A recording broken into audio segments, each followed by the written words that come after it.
Many of us walk through the world we live in without truly interrogating the structures and institutions that direct our lives in small ways and larger ones each and every day. We shake our heads at the news, at poverty in our own country or unrest in others, without seeing our own freedom as bound up with that of others, and without noticing that the causes of injustice are inextricably bound together, too. Black feminisms offer us theoretical lenses with which to notice and interrogate these interlocking systems of domination that exist all around us, including capitalism, imperialism, white supremacy, patriarchy, religion, heterosexism, and nationalism. This framework offers us the ability to critique domination in a structural and theoretical way, and reminds us to consider the ways in which different forms of domination are linked. In her 2014 slam poem, Capitalism, poet and Black feminist Portia O demonstrates this framework by personifying capitalism and arguing that all other systems of domination are inherently connected to it. Do you understand? I am capitalism. Racism is my son. Gentrification is his sister. The jail system is my illegitimate daughter, and public schools are my badass grandkids. Can't you see?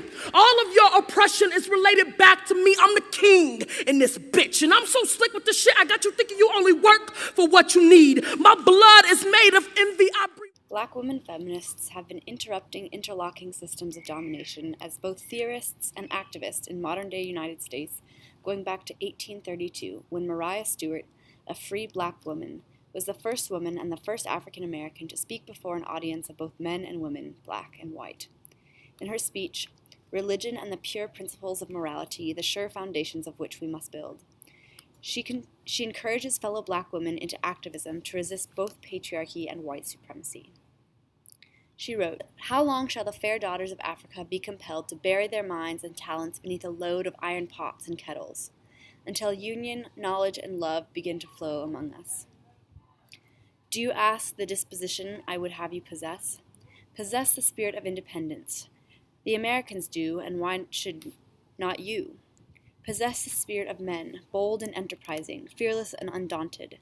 Sue for your rights and privileges. Know the reason that you cannot attain them. Weary them with your importunities. You can but die if you make the attempt, and we shall certainly die if you do not. The Americans have practiced nothing but head work these last 200 years, and we have done their drudgery. And is it not high time for us to imitate their examples and practice head work too?"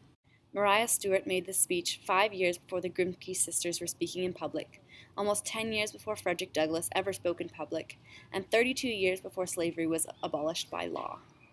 And yet the first wave of American feminism is said to have begun 16 years after Mariah Stewart made her first speech, when white ladies gathered in Seneca Falls in 1848 to discuss their right to vote, largely in reaction to increased public esteem for Black men and not themselves.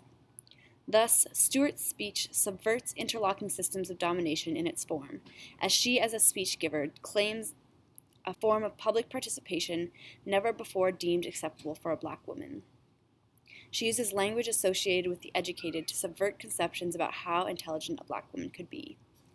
The content of her speech was also radical. Stewart began a legacy of activism growing explicitly out of radical self-love, a legacy in Black feminism that endures to this day. She mentions union and collectivity as an important way to achieve liberation, an idea that also remains relevant in modern Black feminism. She also refers to the headwork that Americans have done to convince themselves and everyone else of white supremacy, a notion that today Black feminists refer to as colonizing the mind. Mariah Stewart in 1832 recognized the power that interlocking systems of domination have over our imaginations and the corresponding headwork that we all must do if we want our own minds to be liberated, if we want the capacity to imagine and set about creating a world that looks different than this one. As we have seen, Black women feminists use speech and writing to do this work of decolonizing the mind, but they also do so through art. For example, in her 1995 photograph, Hottentot 2000, created in collaboration with artist Lyle Ashton Harris, artist Renee Cox critiques white supremacy, patriarchy, and capitalism as they come together to hypersexualize and profit off of the Black female body. The title, Hottentot 2000, recalls the history of Sarah Barton, a Khoisan from southern Africa who was taken from her home in 1810 to be exploited and put on display in Europe in order to profit the men who captured her. She became known as the Hottentot Venus and was often put on display partially or totally naked, while Europeans took special interest in her genitals. Cox's futuristic title and the metallic breasts shown in her photograph remind us that the systems of domination that ensnared Sarah Baartman hundreds of years ago are still at play today, though they might look slightly different.